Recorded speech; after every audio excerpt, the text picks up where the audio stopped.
This is Mark Whitten. This is Adam MacArthur. This is Ann Yatko. This is Molly Chung. Hey everybody, this is Michael Yurchak. This is Daquan Wilshire. This is Lexi Nieto. This is Rico Fajardo, and you're watching. And you're listening to Spoiler Force Podcast. Set your heart ablaze.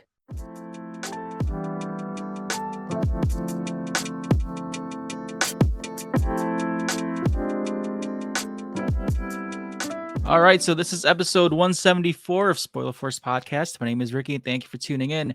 This week's guest, I have singer, songwriter, composer, pianist, and overall musician, Shihori, on the podcast today. Thank you so much for being on the show. Hi, Ricky. Thank you so much for having me. I was very surprised to get the email response from you because I know that you've been pretty busy with these past couple months going on like different, I guess... would you say it's a tour? You've been going to like a lot of cons and performing at different cons. Yeah, just traveling around for the conventions every weekend. Just 3 weeks in a row this month. So it was just kind of very busy this month. But now I have some time and it's okay. Yeah. Thank you so much. No, that's what I was gonna say, like, because I understand you've been so busy. So I initially just sent out the email, just like I do with most of my guests. I just send out emails to people just to, you never know who's gonna respond. And when you did, I was very caught off guard because like I said, I figured you were busy. No, but recently you were at Evo. That's an event that I actually want to go one day. But you got to go there, perform, watch the Street Fighter tournament. How was that experience like? Oh my god, that was really amazing. It was really fun, and people were so amazing, pure and energetic, positive. Wow, I loved that so much. I was a part of the stage of produced by Crunchyroll, so we had this stage at the Crunchyroll booth, and had a lot of concerts with other artists or DJs, and then so we did the 2 days of concerts, and I joined the tournament, or just watched the tournament on the last day, and it was I never imagined that's so fun to watch. Yeah, Street Fighter is one of the games that I grew up with, and I've been a big fan of the game, and just seeing how much it's evolved throughout the years, from like from the Super Nintendo versions to like what it is now. I see. And it's crazy to see how far it's gone, and again to see you to be at that event, to perform there, and to watch the finals of that tournament. I can only imagine how fun that must have been. Do you play games at all? I used to play when I was in high school, junior high school, but I'm a pretty bad gamer, so I don't play any games now. But still, I really love watching somebody's playing all the time since I was younger. Were you more of like the RPG games or like the fighting games at all? First person shooters? I did both. So I used to play those fighting games too. What was that? Samurai Spirit was the different name in English. I forgot the name, and the King of Fighters. That's a good. I had that too. I played a little bit of Street Fighter too, and I like Final Fantasy. Nice. That's always a good choice.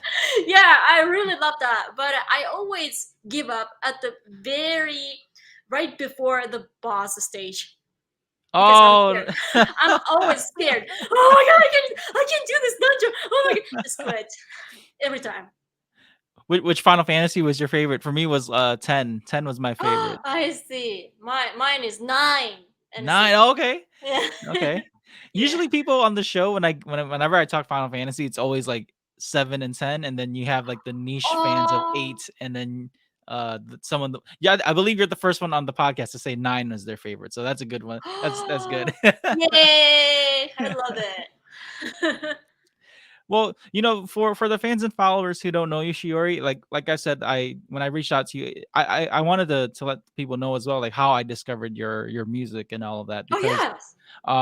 last year I just moved to here in Texas. I was at Akon and originally Ah, yeah, originally I believe it was Fana, the Japanese pop group that was supposed to be there that year, right. and Yeah. then they had to cancel because of like visa issues and stuff, and then that's when Akon announced you and Mm. the DJ. I don't know how to pronounce it. Is it Marilyn for the DJ? Marilyn, yeah. Marilyn, yeah, she was Mm. there too, and I saw your booth walking around Akon, but at the time I didn't know who you were yet, so I just Oh didn't yeah. want to like come up to you and be like, hey, how you doing? So Who I are you? but it was really cool though to see that you came in and helped like save the music scene in that during that convention and got to perform there. So when I saw that, I was doing press too, so when I saw that, I decided to look up your music, and then I kind of went down the rabbit hole finding out like who you are, what you do and stuff like that. So for the fans and followers who may not know who you are, can you kind of like let them know like how you got into music? Mm, I see. Wow, I didn't know that. Akon. That was fun, and that was just a emergency, a hitter Yeah. thing. So wow, but that connected us like this. Oh, that I really appreciate that. So introducing myself, right? Yes. Yes. So I'm a singer songwriter, Shihori. I'm from Japan, and so kind of I was. Kind of successful as a songwriter at the end of that time in Tokyo. But I wanted bigger adventure because Japan is so tiny country, and so I came to America in 2018. And so I've been written many anime theme songs and game theme songs and idol songs. Those things very related to J culture stuff. And now I'm doing my original stuff as an artist, which had been have been my dream since I was 7. And it's interestingly recently I've like, written or performed or sung for the same songs like for the games or like anime stuff in America, especially this year. So it's been going very interesting, unique way in my on my journey like this. Does that work? Yeah, no, that's a good explanation. Like I said, for because there may be listeners who might not know who you are, so it's good for them to kind of get the general idea of what you do Yeah. and kind of that way they can look outside of after if they listen to the show they can search you up online and stuff like that. But I I was very surprised to see like how you started your career and where you're at now because I believe it was one of your I want to say it was either your TikTok or Instagram reels where like it really caught my Oh, eye where you talked about like how you kind of grew up in Japan and then yeah. like how you had like some struggles growing up and then not fitting in the music scene and then coming to America where you kind of like just change your I guess your how you present yourself in your music and how you write and stuff like that. So I've noticed that a lot of your music like contains or is I guess the audience you're reaching to is for people who like want to feel better about themselves or to Mm, not like feel that they are out of place and stuff like that. mm. But I think what you're doing is really good so far. So I mean, you know, I guess growing up was music something that kind of just helped you through those tough moments in your life. Yes, it did. So, as I already mentioned, I have Asperger syndrome, and so my left ear was deaf from birth, and also I was a dwarf syndrome. But I got a treatment, so I'm a lot taller than I was supposed to be, and but I had a lot of those like treatments or like. I was going to the hospital all the time to check something and then for this and a shot. I got hormone shots for 5 years or those things. Then so I always face something tough emotion where I am not accepted as who I type of feeling. And so I started to deliver these messages through my music. But before that, I was bullied at the school, elementary school, and that was really tough. So even I thought about committing suicide. Then also my parents were very strict, so I had no one to support me. And so at the time, I really loved playing the piano and listening to the piano pieces written by Beethoven. And so Beethoven, I thought, this guy knows how I feel, right? With jam type of very dark and depressed but angry and a lonely type of feeling. Then so I always played the piano while sometimes I was crying. Like a very angry music. Then so that was the only time I felt I was accepted, and this music healed me. So music saved my life. So it's just really special. That is good to know that. And again, just I want to say to you, I'm glad you didn't, go through with your actions, and that because of Mhm. that you're still here with us today. Yeah. So, I'm very proud of you for doing that, Thank for you. sticking it out, and just being able to just look past all the issues there. Um, but you brought up Beethoven, which is a good comparison too, because I totally forgot like Beethoven was deaf too. Like I remember Half deaf, learning yeah. about learning Yeah, totally deaf. I Or remember learning yeah, about him like in elementary school, and like how he was able to make music without even hearing. So I love that right. you brought that up. But I guess for you, were you musically trained at all? Like, did you go to school for music, or did you kind of just do this on your own at home? How was that like? I taught myself. So, but I studied piano when I was smaller. But I started songwriting when I was 7, and I've never learned anything from anybody at the time. So just I sang in front of the people for the first time, and everybody stopped when they heard my singing. And oh, what's happening? What's happening? And I was really confused because that was the first moment that I realized the other side of my me, like outside of mine me. Then oh, okay, I want to be a singer. Then just started songwriting and singing, and so it was really natural. And I never go to the specific musical schools, and just I came far like this all the time. Now, did you go to? I guess in Japan, was it? I guess the music scene, is it different doing music there versus here? Like, did you see like a big difference when it came to making music? Back in Tokyo versus like coming to LA. I Yes, it's actually very different. So some are the same probably, but I realized that artists here in the States have more control on their rights. That is, I think, a very big difference compared to Japan. So if you are a musician and releasing your songs, or just releasing songs as an indie artist is the same. It's okay, you have all the control.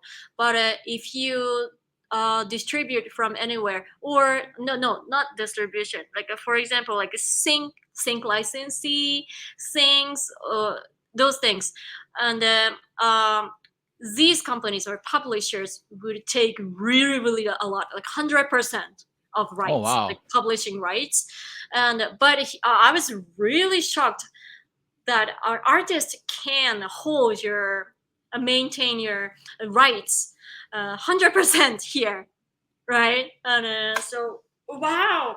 And you can negotiate the conditions when you have a deal with a record company or other those musical companies. And but in Japan, probably most of the artists or musicians, composers wouldn't like negotiate the conditions. Everybody has the same format. Not everybody, but most of the people have the same format of contracts, and many people would be afraid of asking more. Oh, this is unfair. I want this. I need this. And otherwise, I cannot do this, or you cannot do this. If you do it, probably just you're not gonna be hired. And so people are really afraid of those, and it's just this is unfair, but okay, I cannot say it, just accept it. It's a Japanese typical like a musical scene stuff. And so here I think artists have more rights.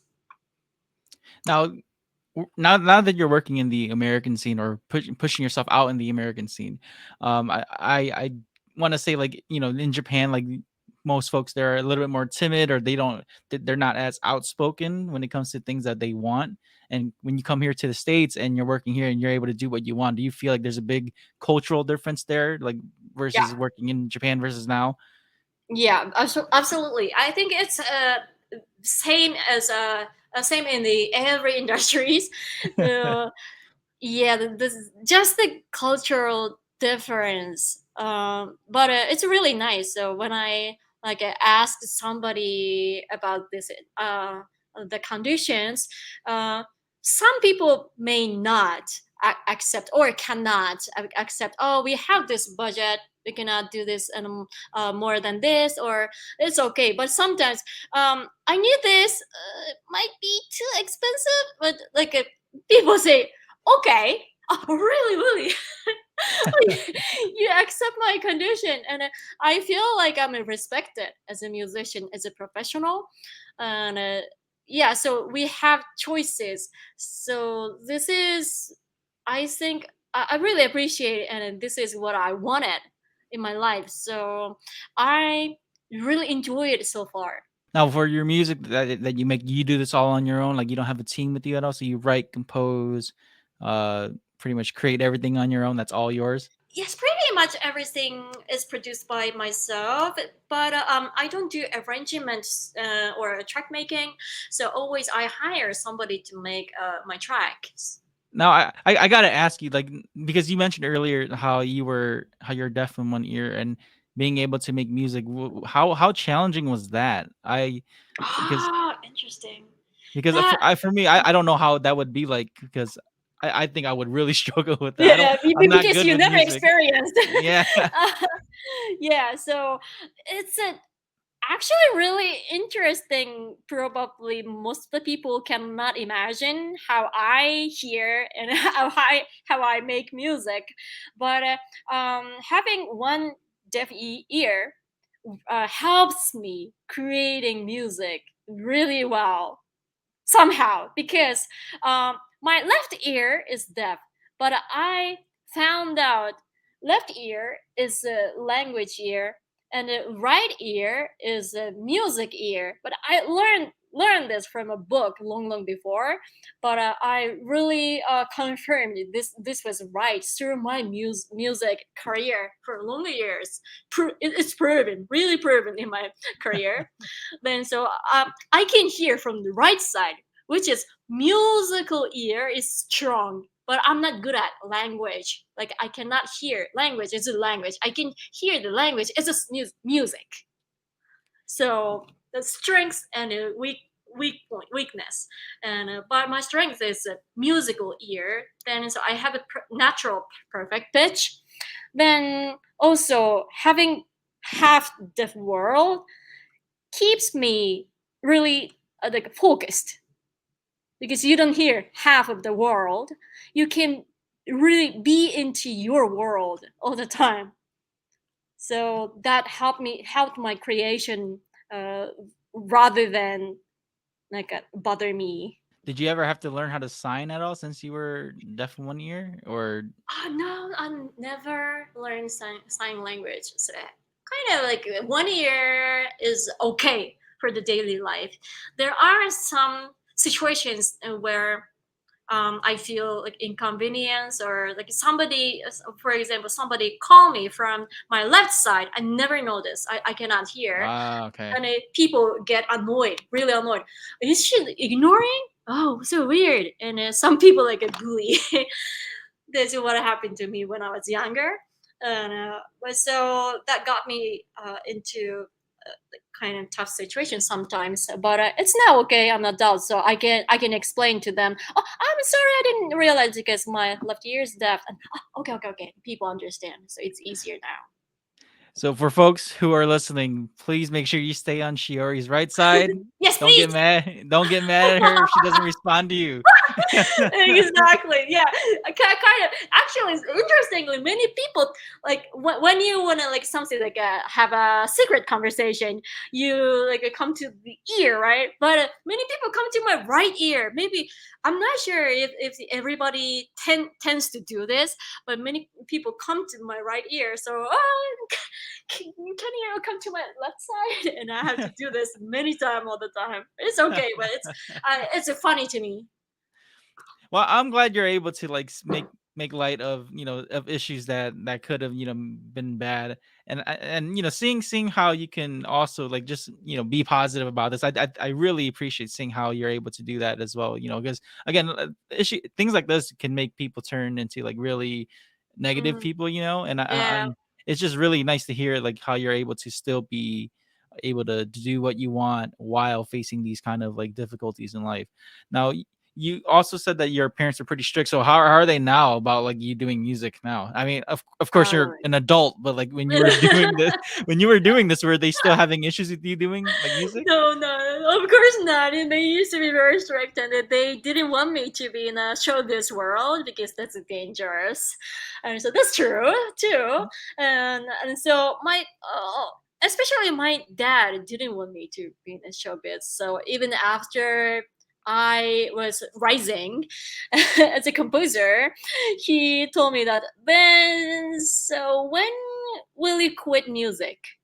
What's that? I'm doing this, and then you don't like it still.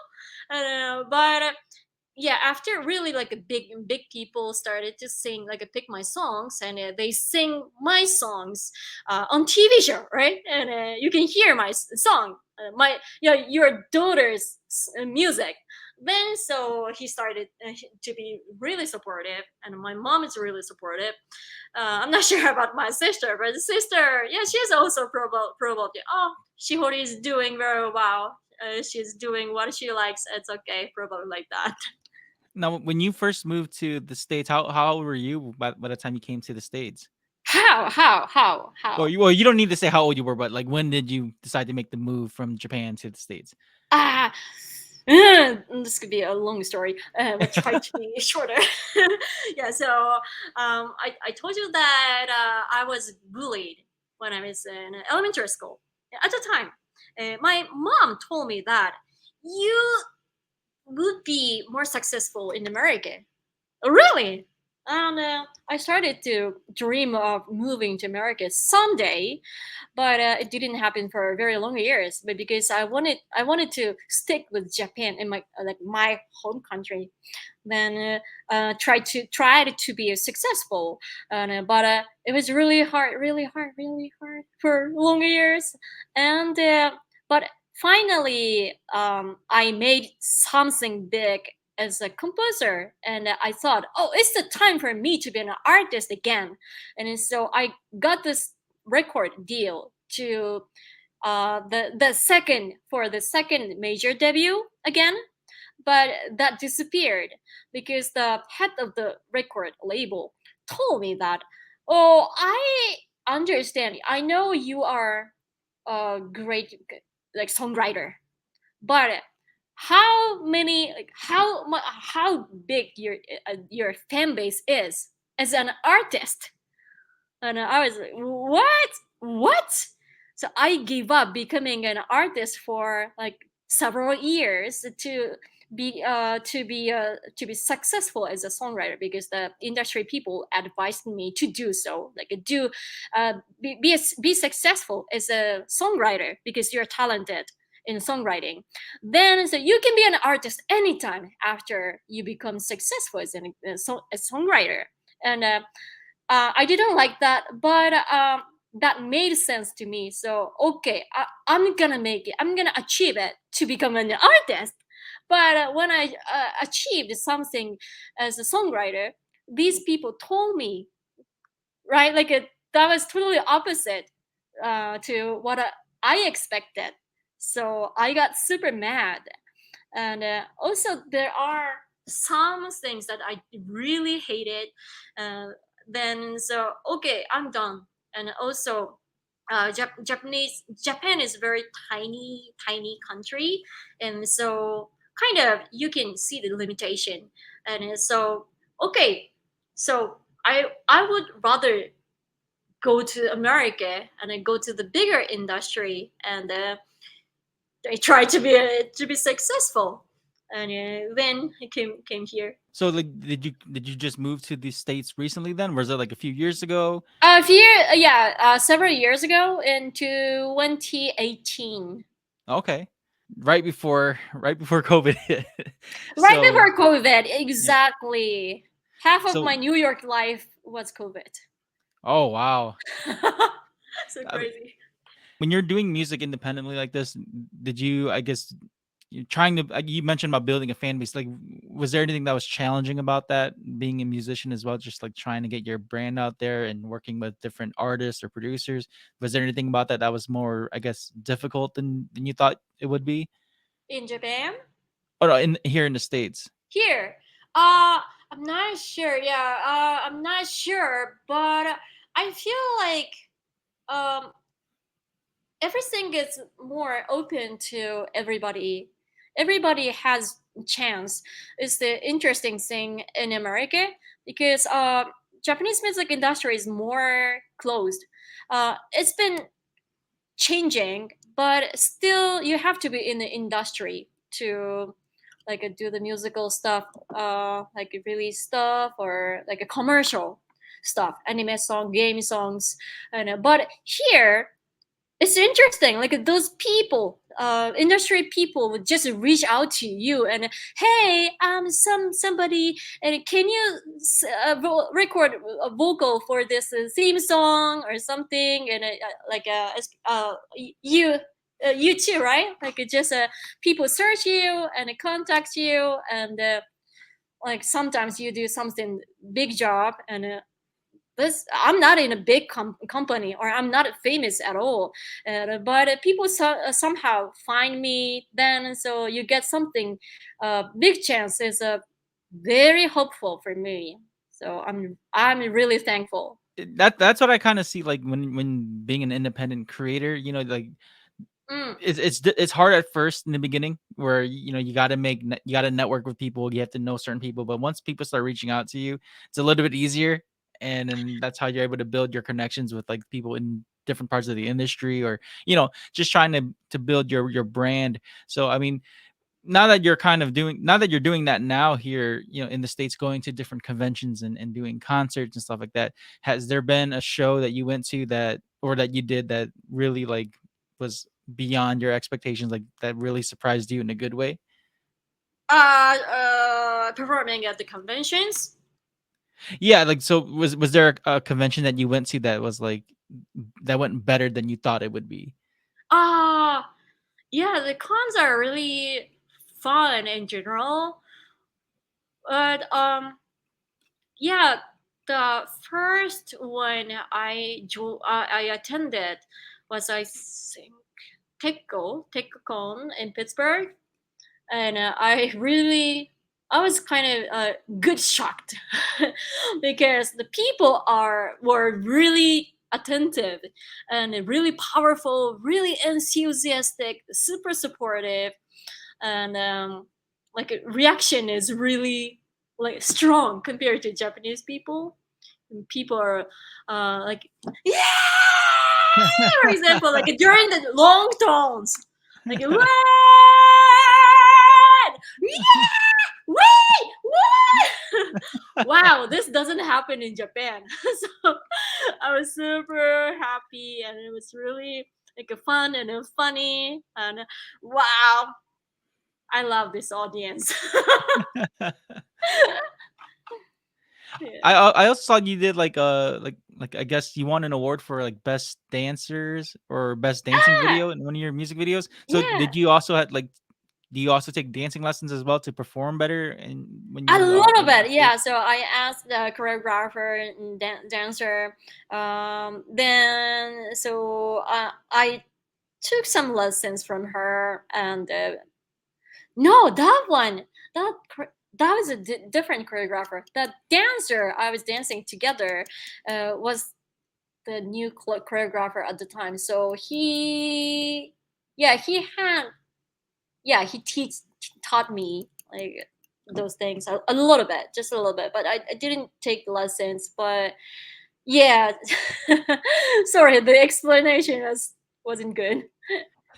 No, it's understandable because I know like when you're being a solo artist, it's you don't want to just like stand on stage and be like awkward, so you Mhm. want to be able to energize with your audience and move around and seeing people perform like that, it takes a lot of like energy and takes a lot of time to kind of get the groove together when you're doing that because you don't want to be like out of breath when you're singing on stage doing that either. Yeah, sure. So it's really nice to see that you're able to do all of that as well while still making music and all that. And I guess for I guess was there any cons that you want to go to then to perform your music at? Like was there any specific cons that like you wanted to go to, like whether it's in the future or like you know or that you didn't get to go to? I'm interested in going to Kawaii-con in Hawaii. Because I wanna have some like a nice vacation too. But I've heard that it's very big con, and like it sounds really fun. So yeah, I'm looking forward to that Ha- ha- opportunity. have you done Anime Expo? Not yet. That I think that'll be a good one for you too if I you get think so a too. spot Yeah. there. Yeah, because Yeah. I've only been there once, and it Mm. was before the it Oh, was before how crazy the event is now. Because yeah. I know like this past year or this recent Anime Expo So is crazy. pretty, yeah, it was pretty full and pretty Uh, crazy. So I don't know how they're gonna be able to get like their yeah. future Right. guests in and out like that. Mm. I don't know how you would react to that. Like, are you okay with like big crowds like that, or are I'm not you? good at. And neither am I. Like I don't know. Maybe it's because I'm older now. But before I used to be okay. But now that I'm getting older, I just Yeah. don't have like the patience for it anymore. So I try to avoid the big crowds like crazy. Me too. I'm here with you. Same, same. I guess for your music then are there any people that like inspire you the way how you make your music? Like, was there any besides Beethoven? Was there like any I guess like J-pop artists or American artists that kind of help inspire you like make your music? Mm, probably Yoko Kanno is a big person for me. Yeah. If you are familiar to the anime music, Yoko Kanno had been my goddess since I was a kid, and she was my like first collaborator as a like professional songwriter, Shihori, and so this has been really big, and she changed, influenced me really a lot, and like reminding. Like remembering her advices or words, um, it helps me a lot. Yeah.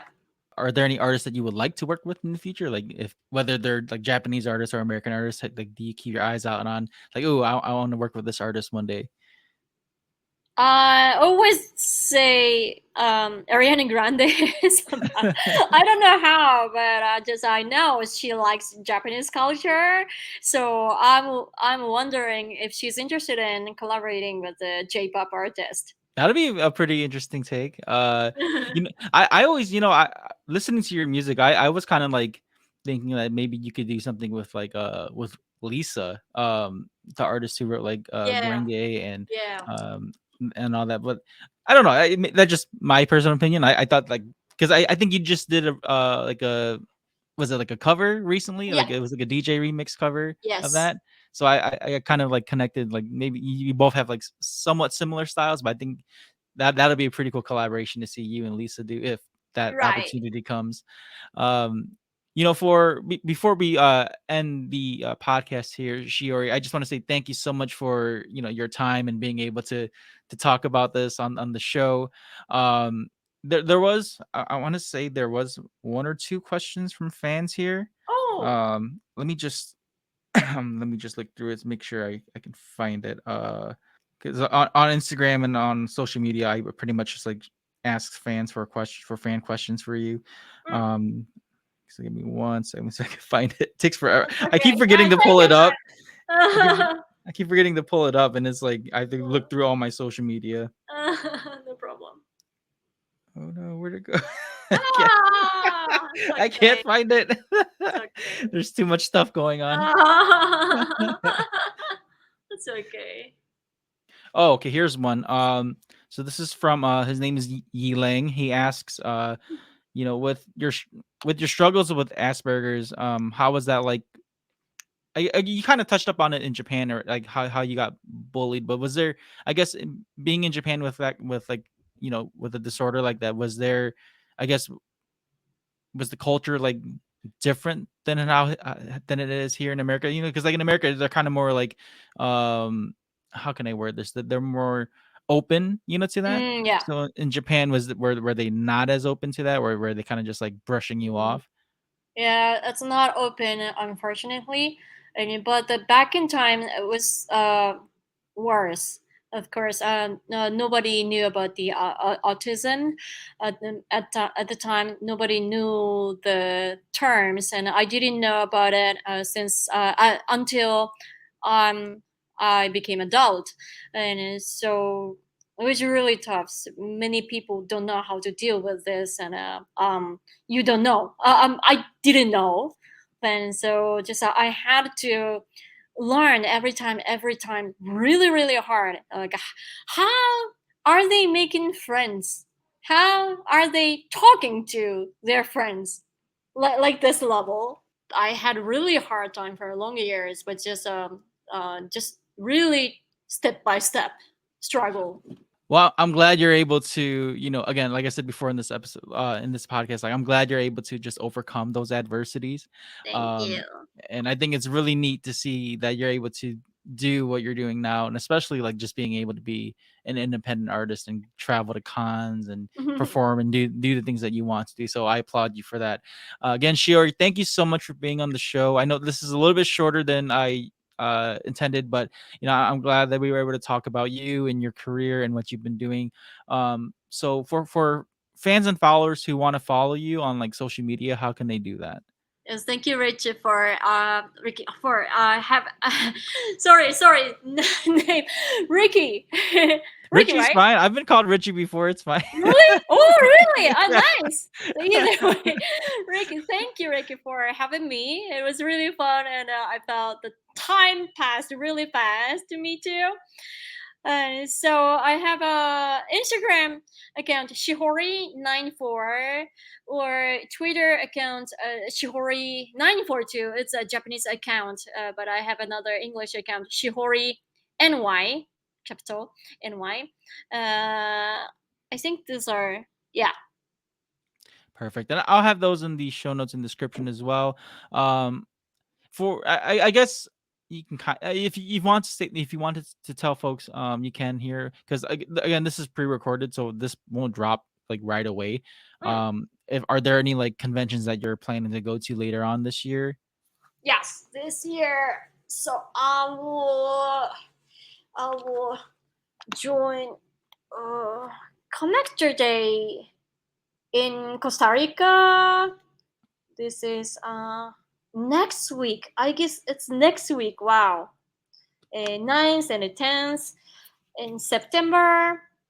And I will have another, what is this?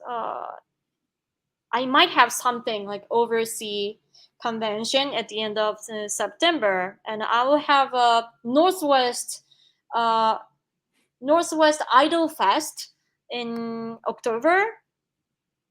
Yeah, on what is this? October 20th to 22nd. Yeah, That is like awesome. this. So that's great. Again, it's great to see that you're able to travel and do all this as well. Yeah, I It's really it's love so cool. this. It's like you're going on a tour pretty much. You're like, but Right? it's not like within a 3 month span. You're going almost Yeah, yeah, yeah, practically yeah, every yeah. month. There's actually one of my goals in America when I came. So I'm really happy that this is really happening. Well, Shiori, again, thank you so much for being on the show. I really appreciated your time, and again, I love your story. I can't wait to share this with people. For folks who are not subscribed to Shiori's content, again, make sure you like, share, and follow Shiori on her Instagram pages, and check out her website as well, and check out her music. But yeah, this is pretty much it. This is episode 174. Thank you guys so much for listening, and have a great day. Thank you.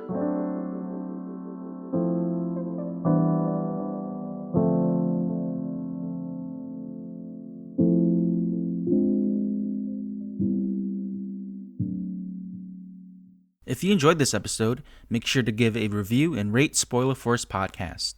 If you want to get all Spoiler Force updates or even peeks at behind the scenes, you can join the Spoiler Force Discord community. And if you'd like to show support, give tips, recommendations, sponsorships, or any collaborations, you can email me at rickyvang92@gmail.com.